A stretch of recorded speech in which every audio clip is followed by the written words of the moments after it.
All praise. Forgive me for the delay. I had to log off and try and come back in. So, all praise to the Almighty God, the Almighty Creator and Sustainer of creation, always. Thank you for your presence here. Thank you for the work that you do with family and what you do throughout the community. And thank you for being willing to listen to what I have to say on this channel. I am seemingly without a purpose, but I am hoping at some point that I will be a catalyst towards churches changing, reforming in the interest of those who make up the church. Again, thank you for your presence and for being willing to stop by for a few minutes and listen to what I'm trying to say. I'm trying to work towards a relationship so that you and I can be the ingredients that make our communities right, that make our communities the right way that we want them to be. The Church Talk Unlimited channel express my views. It's not the views of the church or my family, it's my own views of what I believe the church looks like and or should look like. Who am I? I am James Paul Berry. I'm just another member. On the channel, I look for truth that will save me from destruction. I look to have conversations with people who will be honest about struggles and successes so that I may be able to find knowledge, understanding, and wisdom for my own life. And I find that truth is sometimes sunshine and sometimes it's rain. Sometimes it's joy, sometimes it's pain. I advocate tirelessly as I can for the poor. I can relate to being poor, especially the poor of the churches. Churches that can actually afford to help itself grow economically. And when I say church, I'm not, in this context, I'm not speaking only about the leaders, but I'm speaking about the leaders and the members being able to grow economically on purpose. Hello, it is Saturday, January 10th, 2026, 5 p.m. Pacific Standard Time. Welcome to Church Talk Unlimited with James Paul Berry. Hello, thank you for being here, brother. A joyous and a prosperous new year to you and yours. Prayers for all who are suffering and struggling, and it seems like we all are struggling with one thing or another, or we know somebody who is. Today, we're going to talk about something that the proverbial writer wrote in Proverbs chapter 14, verse 12, and Proverbs 16, verse 25. And it's written, there is a way that seems right unto a man, but the end thereof are the ways of death. And we're going to explore the subject, which one is ours? Which way is our way? The proverbial writer said there is a way that seems right. Do we dare answer that question? Is my way the way that seems right? Or is my way the way that is right? Is my way the way that I only pay attention to my echo chamber? If so, according to the passage in Proverbs, I will suffer death. I will suffer loss of life, and not just because, but because my way has led me to death. Which one is ours? The way that we live, not the way that we come off to each other for 30, 40, 50, 60, 70 years, but the way that we really are in our hearts towards God, towards each other, towards family, towards friends, towards enemies, towards neighbors. Which one, which way is our way? Does our way lead to life or to death? I keep hearing that we're going through some hard times now, and I think that's probably something that happens as a conversation in every generation, particularly as we get old, because we have seen so many different things by this time, but it's nothing new. People are still busy living or busy dying. Which one is ours? Which way is our way? In the church, our prime example is Jesus Christ.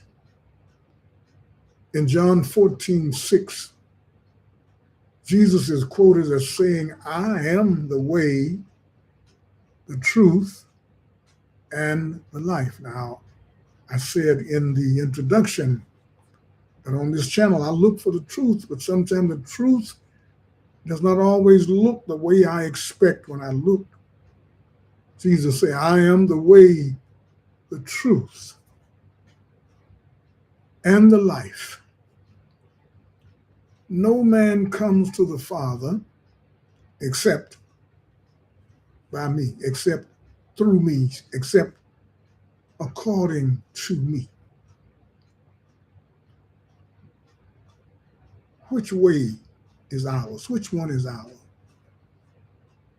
Is our way the one that leads to Christ? And I know that there are people say Christ is not real, and Jesus is not real, and God is not real, and all these spiritual things. But I'm not talking about stuff that is made up, but I'm talking about real truth that can be measured with the outcome of fellowship between people when we do things right, when we treat each other right, when we treat each other just. I think if we use the Bible for that purpose, especially the New Testament, that purpose can be achieved. Jesus said, I am the way. So what if we use the examples of Jesus? the kind of person that I'm going to be. My life is to do God's will. So in order to do God's will, of course, I have to learn God's will. I am the way. My life, my way is to help people find what is true, regardless of what color the truth might be. I am the way, the truth, and the life. No man comes to the Father except through me. Christ is the way, according to John 14:6. In John 10, Christ was teaching about those who had come before him and how he said all of them were not the real thing. And anybody that came before him was like a thief. And in John 10:10, he said, the thief comes but to steal, to kill, and destroy. And I have come that they may have life and have it to the full. Now on this channel, as I said, we look for truth, and the truth sometimes is ugly. And we advocate for the support of those who are poor, those who have needs beyond their economic ability. There are people who don't like for me to say things about the church in terms of money, but it needs to be said because we've been gossiping 40, 50 years now, things that we want to say, but apparently we've been afraid to say, and why not? If it's the truth, we keep saying the truth is the light. Let the light shine. John 10:10, Jesus says, the thief comes but to steal, to kill, and destroy. Now, I've been talking about how so many preachers live such extravagant lives as a result of the church. And I've asked the question, why can't the remainder of the church do the same if the finances will allow? Because we definitely don't want to say that the preacher is more valuable than the others, because that's not what we teach. We teach that we are all members one of another. Which one is ours? Jesus talks about doing unto others as you would have them do unto you. But here he says the thief comes but to steal, to kill, and destroy. Well, if we preachers and teachers come and we only take for ourselves, we only defend for ourselves and only fight for what we can get for ourselves, aren't we thieves relative to what Christ taught? If we only come to get for ourselves, but we don't put in the same enthusiasm for the other members of the church who are members of the same body, aren't we stealing? And in the name of the Lord, when we come and we do not, as leaders in the churches and in organizations, and we do not do our very best to make sure that everybody is strong who wants to be strong, aren't we contributing to their death and destroying them? This is what the thief does. Which one is ours? Some of us have the way of thieves. Some of us use the church for our betterment, but only our betterment.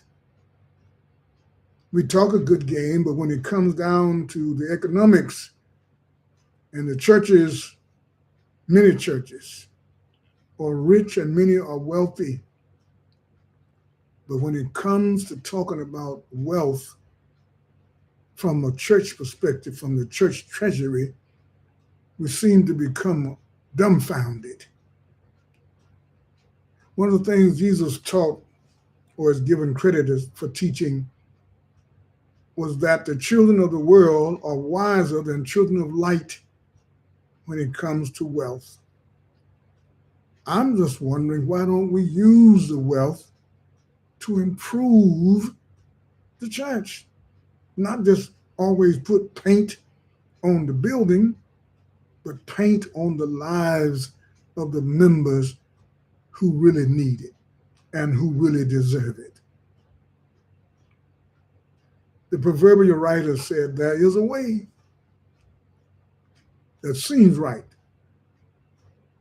And I know so many times my way have seemed right, but it was wrong. And I'm so glad that I've learned to admit that most of the time, when it comes to God, when it comes to life, when it comes to my spouse, my children, my neighbor, my church, my community, most of the times I'm wrong. There is a way that seems right unto a man, but the end thereof are the ways of death. The end thereof keep us separated from each other. And there are times when we should be separate, but when we claim to be fighting for the same thing, we're preaching from the same book. I am the way, the truth, and the life. Why can we not accomplish the things that this man said? Jesus said, with God, all things are possible. I'm not even expecting all things. I'm just asking, let's do more with the money. Let's build some grocery stores and some schools and some hospitals and count on God just like Jeremiah and Nehemiah and those men did, and those women back in those days, and Esther. We say that's our God. Paul says he is able to do exceedingly abundantly above all that we ask or think. And he says, the thief comes but to steal, to kill, and destroy. And I have come that they may have life and have it to the full. King James says, I've come that they may have life and have it more abundantly. As a member of the church, are you living the abundant life? Is everyone you know who is active in the church living an abundant life? And I'm not talking about all material things, but just the abundant life. God is at the head of their life and they have everything that they need. If not, why not? Until next time, I wish you all that you need.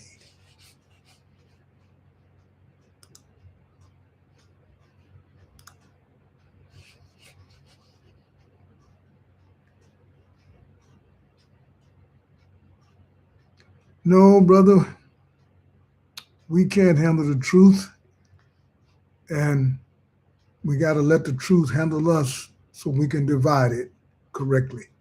God bless.